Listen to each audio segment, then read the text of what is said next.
Hello and welcome to the second Public Information Center for the Havelock Wastewater Treatment Plant, Schedule C Municipal Class Environmental Assessment, or Class EA study. My name is Marissa Scott and I will be presenting on behalf of SEMA Plus, the Township of Havelock-Belmont-Methuen, and the Ontario Clean Water Agency, also known as AQUA. SEMA Plus was the consultant selected by the Township and AQUA to complete the Class EA study for this project.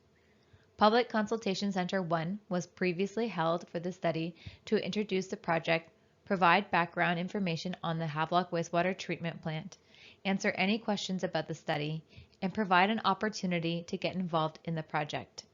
Presentation boards from the first Public Consultation Center are available on the Township's website. Before we begin, some housekeeping notes. This video is currently available on the Township's website. On the Township's website, there is a transcript of my narration for this presentation and a PDF copy of the slides. If you have any questions or comments, please send them to Amber Copeland from AQUA or Mina Youssef from SEMA Plus. Contact information for these project leads is in the presentation. Alternatively, you could fill out a comment form provided on the Township's website and submit it to the project team. An in-person Public Information Center is also being held on November 8, 2022 at 1 p.m. All public and stakeholders are invited to attend. The Township and AQUA are undertaking a Municipal Class Environmental Assessment to complete infrastructure upgrades at the Havelock Wastewater Treatment Plant. The main objectives of this virtual Public Information Center are provide an update on the project progress, present the evaluation of design concept and preferred solutions, and provide an opportunity for the public to get involved. Public consultation and engagement are integral to municipal Class EA studies. We are holding this session to provide the public with opportunities to learn more about the municipal Class EA process being followed. Activities completed to date and a preliminary preferred solution will be presented at this session. As mentioned, background information including this presentation is available on the Township's website for your review. An online comment form is also available on the website for your use. We look forward to your feedback.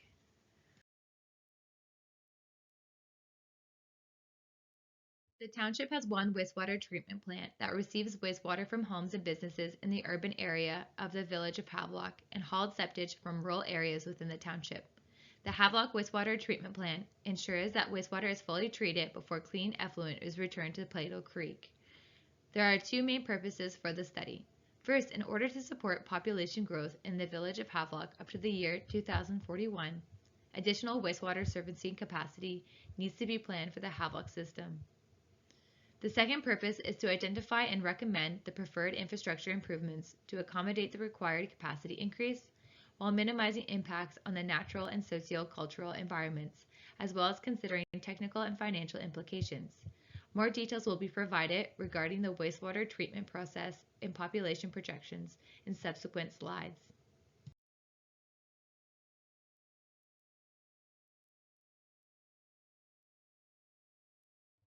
A Schedule C Municipal Class EA follows 5 main steps. The first step involves reviewing background information and establishing the problem or opportunity statement. A notice of study commencement is issued at this stage. The notice of commencement for this project was issued to the project stakeholder list in August of 2021. In order to establish the needs for this project, it was important to understand the growth projections and associated wastewater design flows anticipated for the township. Planned growth was identified in the Havelock South development area, which includes 3 phases of residential homes, the Peterborough Housing Development, and the Havelock Long-Term Care Facility. Additional growth was also forecasted to approximately 2,400 people over a 20-year planning period to provide some flexibility to the township for future growth in wastewater treatment. The current rated capacity of the Havelock Wastewater Treatment Plant, 1,200 meters cubed per day, is shown as a blue bar on the chart, and the projected capacity required to accommodate the future population, 1,580 meters cubed per day, is shown in orange. The red line in the middle of the chart represents the current average day flow of approximately 950 meters cubed per day. Typically, for wastewater and water systems, the need to initiate planning for upgrades or expansion is triggered when the treatment plant reaches 75 to 80% of the rated capacity, as in the case with the Havelock Wastewater Treatment Plant. The second step involves brainstorming ways to address existing concerns, reviewing the study area, evaluating options that address the problem or opportunity statement, and recommending the preliminary preferred solution.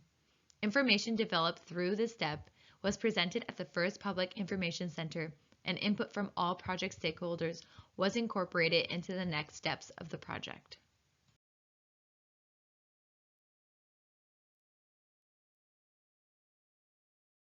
During the first Public Information Center held in March 2022, the following alternative solutions were identified: do nothing, limit community growth, reduce inflow and infiltration, expand the existing Havelock Wastewater Treatment Plant, construct a new wastewater treatment plant on the existing site, construct a new wastewater treatment plant on a new site. Alternative solutions that did not satisfy the must-meet criteria were eliminated from further consideration because they did not meet the core requirements of the project. It was determined that expanding the existing Havelock wastewater treatment plant was the preferred solution and was carried forward. In the next stage, design concepts are developed to implement the preferred solution. Design concepts are evaluated based on their impacts and mitigation measures, and the results of this step, including the evaluation process, are then presented at the second Public Information Center, which is currently taking place. Once the preliminary preferred design concept has been confirmed via input from the public, an environmental study report is compiled to document the results of the EA. The report will be made available for the public review for a minimum of 30 days. The study is anticipated to be completed for fall of 2022. Following the completion of the Class EA process and subsequent approval of the project implementation phase includes detailed design of the recommended design concept and construction.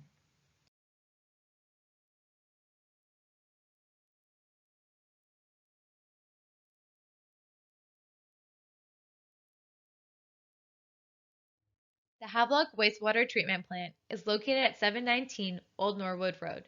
It services the Village of Havelock, shown as the shaded area on the figure to the right. The plant was built in 2009 and has a current rated capacity of 1,200 cubic meters per day. An overall study area, outlined in red, was identified at the beginning of the project to define the area on the existing treatment plant site for potential future infrastructure. The study area image shows the Havelock Wastewater Treatment Plant, marked with a yellow star, and two adjacent lagoons which previously provided wastewater treatment for the community. The lagoons were decommissioned when the new Havelock Wastewater Treatment Plant was built in 2009.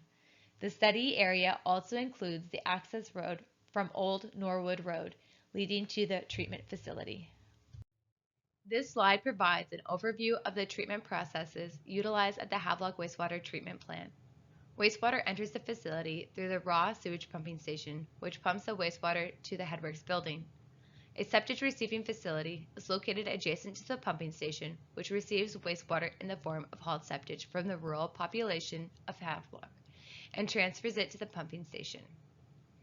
At the headworks building, the wastewater is passed through screening and grit removal processes before it can enter the main treatment process, which is the sequencing batch reactors, referred to as SBRs. SBRs is a form of biological wastewater treatment which uses microbes to digest the wastewater. In the system, wastewater is added to a single batch reactor, treated to remove undesirable components, and then discharged to the next treatment step. The process takes advantage of microorganisms that can digest organic matter in sewage and clump together by flocculation as they do so. It thereby produces a liquid that is relatively free from suspended solids and flocculated particles that will readily settle out and can be removed. Reaction with the microbes is facilitated by a fine bubble aeration system run by blowers. An equalization tank is located next to the SBRs. The main purpose of this tank is to prevent short-term surging during high flow conditions. From here, the wastewater is transferred to the tertiary filters for further treatment. The tertiary filters employ sand filtration technology combined with chemical precipitation. A coagulant is added to the step to expedite the precipitation process and further remove solids from the wastewater. Filtered wastewater is treated for bacteria and viruses via ultraviolet reactors before the clean effluent is discharged to Plato Creek. The SBRs also contain sludge pumps, which transfer waste solids to a sludge digester to be stabilized. Processed sludge is pumped from the sludge digester to the biosolids holding tank, where it is stored temporarily before it can be hauled away.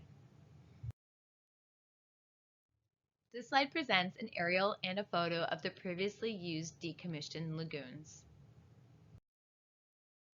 There are several processes in wastewater treatment which include preliminary treatment, which removes rags and grit, reducing the wear and tear of equipment downstream; secondary treatment, which removes organic matter, ammonia, and suspended solids; filtration, which removes small particulate solids and phosphorus; disinfection, which eliminates pathogens; digestion, which converts the solids generated during the treatment process to a stable end product; and biosolid storage, which stores stabilized biosolids until they were removed from site. A technology review for each process was completed and will be discussed throughout subsequent slides. For preliminary treatment, it was determined that using the existing technology at the plant would maximize use of the existing infrastructure. Following preliminary treatment, secondary technologies are utilized. Several technologies were evaluated to treat future levels of ammonia, BOD, and TSS to the required limits that are set by the MECP. The secondary treatment technologies evaluated included conventional activated sludge, ballasted activated sludge, biological phosphorus removal, membrane bioreactor, membrane aerated biofilm reactor, integrated fixed film activated sludge, also known as moving bed reactor, sequencing batch reactor, aerobic granular sludge, and biological aerated filter. SBR was selected as the preferred technology, which is currently the technology used by the plant. This would allow for an easier integration into the existing plant.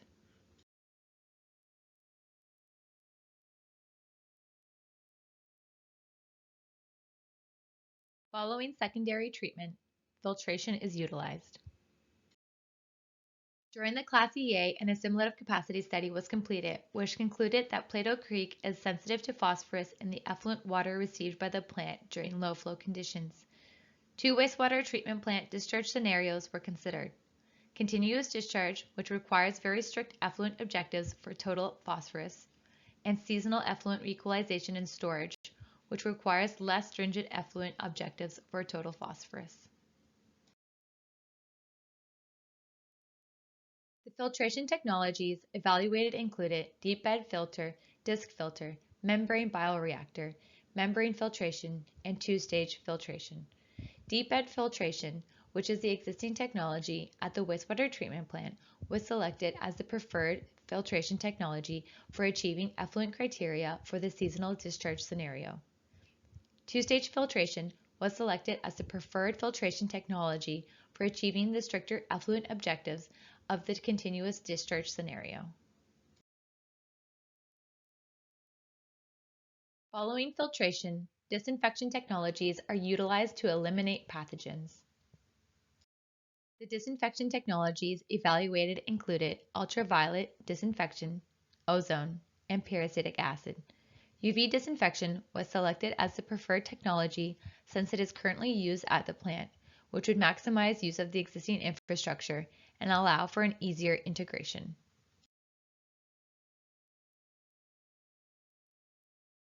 For the digestion process, it was determined that the existing technology at the plant was suitable for future upgrades and maximized use of the existing infrastructure.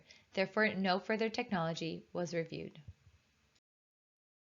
For biosolid storage, it was determined that the existing type of storage at the plant was suitable for future upgrades. Design Concept 1 involves expanding the plant without the use of the lagoons and falls under the continuous discharge scenario. Preliminary treatment would require an increase in the raw sewage pump capacity as well as an increase in screening capacity. Secondary treatment would require a capacity increase by adding a new SBR tank adjacent to the existing two. Filtration would require an increase in capacity of the existing filtration system as well as the addition of a second filtration stage. The second filtration stage is required to meet the low phosphorus requirements of continuous effluent discharge. Disinfection would require an increase to the existing UV system.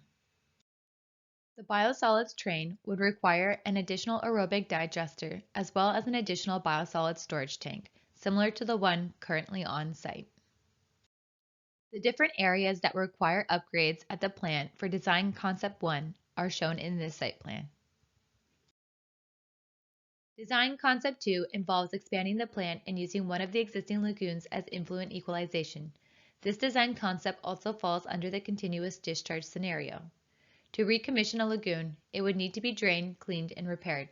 During times of high flow, influent would be directed to the lagoon by gravity.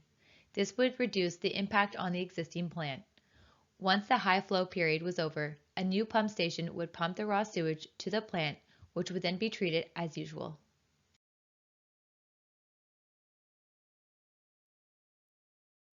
Secondary treatment would require a capacity increase by adding a new SBR tank adjacent to the existing two. Filtration would require the addition of a second filtration stage. The second filtration stage is required to meet the low phosphorus requirements of the continuous effluent discharge scenario. The biosolids train would require an additional aerobic digester as well as an additional biosolids storage tank similar to the one currently on site. The different areas that require upgrades at the plant for Design Concept 2 are shown in this site plan. Design Concept 3 involves expanding the plant and using both of the existing lagoons for secondary effluent storage. This design concept falls under the seasonal discharge scenario. Preliminary treatment would require an increase in the raw sewage pump capacity as well as an increase in screening capacity.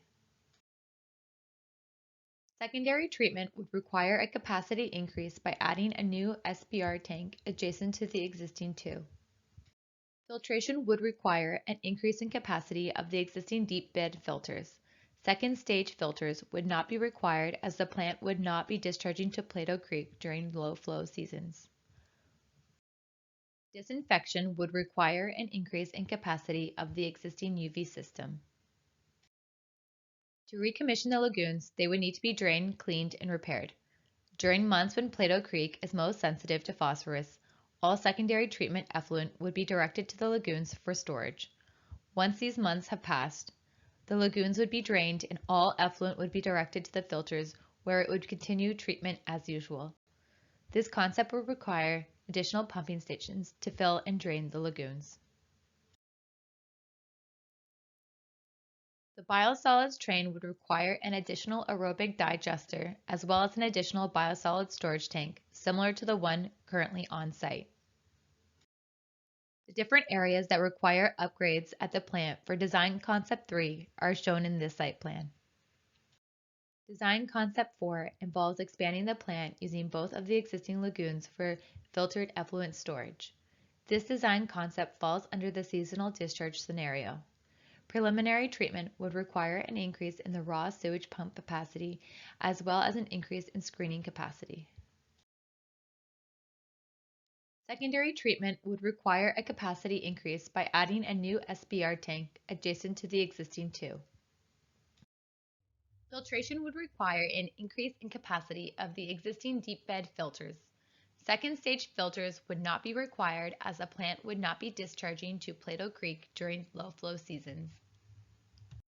Disinfection would require an increase in capacity of the existing UV system. To recommission the lagoons, they would need to be drained, cleaned, and repaired. During months when Plato Creek is most sensitive to phosphorus, all treated effluent would be directed to the lagoons for storage. Once these months have passed, The lagoons would be discharged into Plato Creek. The biosolids train would require an additional aerobic digester as well as an additional biosolids storage tank, similar to the one currently on site. The different areas that required upgrades at the plant for Design Concept 4 are shown in this site plan. Detailed evaluation criteria were used in the assessment of the alternative solutions. 4 main criteria categories were identified to include sociocultural, natural environmental, technical, and financial. Specific factors were considered within each of the 4 criteria categories. Factors related to the sociocultural criteria included public and operator health and safety, aesthetic and operational impacts, and construction impacts. Factors related to the natural environment criteria included effluent receiving water body assessment, sensitive natural features in regulated areas, and climate change. Factors related to the technical criteria included operational complexity, ease of implementation, redundancy and flexibility, energy efficiency, constructability, and regulatory approvals. Life cycle costs from capital, installation, and operation and maintenance costs were considered as part of the financial category. Based on the evaluation results presented in this table, Design Concept 2 was selected. Design Concept 2 involves the addition of a rehabilitated equalization lagoon, a new lagoon return pump station, a new third SBR train, new dual-stage filters, expanding biosolids storage, and other upgrades involving civil, mechanical, and electrical. This design concept does not require an expansion of preliminary treatment and disinfection system and has a capital cost of $14 million. Next steps include determining staging and phasing of the upgrades and expansion, preparing the environmental study report documenting project information in the decision-making process, and making the environmental study report available for a 30-day review period for public and agency comment. Thank you for participating in this virtual Public Information Center for the Havelock Wastewater Treatment Plant Schedule C Municipal Class Environmental Assessment. Please submit any comments or questions that you may have by email or phone to Amber Coupland or Mina Yusuf before November 22, 2022. Amber Coupland is Aqua's Operations Manager and Project Manager. Amber can be reached by phone at 613-472-2131, extension 3, or via email at acoupland@aqua.com. Mina Yusuf is the Consultant Class EA Lead with SEMA Plus. Mina can be reached by phone at 905-695-1005, extension 5776, or via email at mina.yusuf@sema.ca. On behalf of the entire project team, thank you for the interest in the project and for participating in the Public Information Center.